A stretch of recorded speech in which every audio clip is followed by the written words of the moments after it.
இயேசு கிறிஸ்துவின் இணையற்ற நாமத்தில் என் உள்ளங்கைகளில் உன்னை வரைந்திருக்கிறேன் என்கிற ஆண்டவர் கொடுத்த வாக்குத்தத்தத்தோடு கூட சேர்ந்து கிறிஸ்துவில் விசுவாச ஊழியர்களின் சார்பில் உங்கள் அனைவருக்கும் என்னுடைய அன்பான வாழ்த்துதல்களை தெரிவித்துக் கொள்கிறேன். இன்றைய நாளுக்கான கோல்டன் ஆப்பிள் ரோமர் 4:21 தேவன் வாக்குத்தத்தம் பண்ணினதை நிறைவேற்ற வல்லவராய் இருக்கிறார் என்று முழு நிச்சயமாய் நம்பி தேவனை மகிமைப்படுத்தி விசுவாசத்தில் வல்லவனானான். இந்த செய்தியின் தலைப்பு விசுவாசத்தில் வல்லவர்களாக மாறுவோம். நீங்கள் ஒரு விசுவாசியா அல்லது அவிசுவாசியா என்று யாரையாவது பார்த்து கேட்டு பாருங்கள். எங்களை போன்றதொரு விசுவாசி யாரும் இல்லை என்றுதான் சொல்லுவார்கள். ஆனால் உண்மை என்னவென்றால் அவரவர் வீட்டில் கேலண்டர்களில் உள்ள வாக்குத்தத்தங்களையே அவர்கள் விசுவாசிக்க மாட்டார்கள். அதனால்தான் பவுல் அப்போஸ்தலன் ஆபிரகாமை நமக்கு முன்பாக உதாரணமாக கொண்டு வருகிறார். அவன் விசுவாசத்தில் பலவீனமாய் இருக்கவில்லை. தேவனுடைய வாக்குத்தத்தத்தை குறித்து அவன் அவிசுவாசமாய் சந்தேகப்படவும் இல்லை. வாக்குத்தத்தங்களை கொடுத்த தேவன் தான் சொன்னவற்றையெல்லாம் நிறைவேற்ற வல்லவராய் இருக்கிறார் என்று முழு நிச்சயமாய் அவன் நம்பினான்.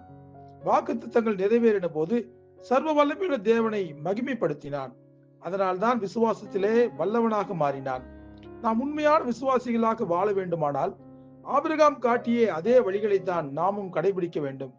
ரொம்ப நாள் ஜெபித்தும் ஆண்டவரிடமிருந்து ஒரு பதிலும் வரவில்லை என்று சோர்ந்து போகக்கூடாது. ஆபிரகாமுக்கு நீதியாக எண்ணப்பட்ட விசுவாசம் ஆபிரகாமுக்கு மாத்திரமல்ல, நமக்காகவும் எழுதப்பட்டிருக்கிறது என்று பவுல் அப்போஸ்தலன் மிக தெளிவாக கூறுகிறார். அப்படியானால் காலதாமதங்கள் நமக்குள் அவிசுவாசத்தை கொண்டு வரக்கூடாது. தொடர்ச்சியாக வருகிற தடைகளை ஆண்டவர் தகர்த்து போடுவார் என்கிற நம்பிக்கையோடு கூட நாம் விசுவாசத்தோடு கூட முன்னேறி செல்ல கற்றுக்கொள்ள வேண்டும். 12 வருடமாய் பெரும்பாடோடு இருந்த ஒரு பெண் திரள் கூட்டத்துக்கு மத்தியிலும் தடைகளை தாண்டி விசுவாசத்தோடு கூட இயேசு கிறிஸ்துவிடம் வந்தாள். இயேசுவிடம் வந்து அவள் ஒரு விண்ணப்பத்தை கூட வைக்கவில்லை. யாரிடமும் எதுவும் சொல்லவும் இல்லை. விசுவாசத்தோடு கூட ஆண்டவருடைய வஸ்திரத்தை தொட்டால் உடனடியாக ஆண்டவரிடமிருந்து சுகத்தை பெற்றுக்கொண்டாள். ஆண்டவரிடமிருந்து புறப்பட்டு வந்த வல்லமை அவளை ஏமாற்றவில்லை.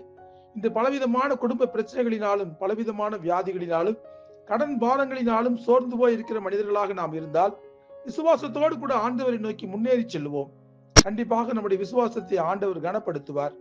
இயேசு கிறிஸ்து எத்தனையோ வியாதியஸ்தர்களை சுகமாக்கினார். அவர்களை சுகப்படுத்த அவர் எந்த மருத்துவ கருவிகளையோ மருந்து மாத்திரைகளையோ கையில் கொண்டு செல்லவில்லை. விசுவாசத்தோடு கூட அவரிடம் வந்தவர்களை எல்லாம் அவர் பார்த்தார். தன்னுடைய வார்த்தைகளினாலேயே சுகப்படுத்தினார். அதுபோல நாம் எதிர்பாராதபடி நம்முடைய வாழ்க்கையில் அற்புதம் ஆண்டவர் செய்வார். அவரால் கூடாத காரியம் ஒன்றுமே கிடையாது.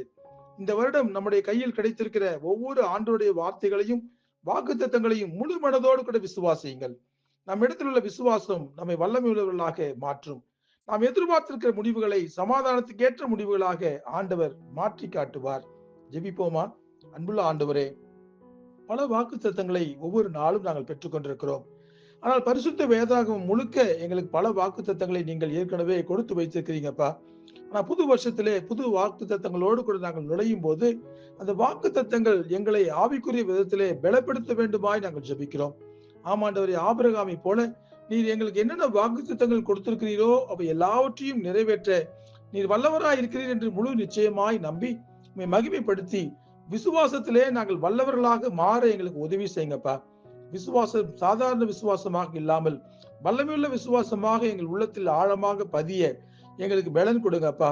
உண்மையான விசுவாசிகளாக நாங்கள் செயல்படுவதற்கு எங்களுக்கு பலன் கொடுங்க. விசுவாசத்தினாலே எல்லா காரியங்களையும் நாங்கள் சுதந்திரித்துக் கொள்ள உதவி செய்யுங்க. இயேசு கிறிஸ்து என்கிற வல்லமையுள்ள நாமத்திலே ஜெபிக்கிறோம் நல்ல பிதாவே.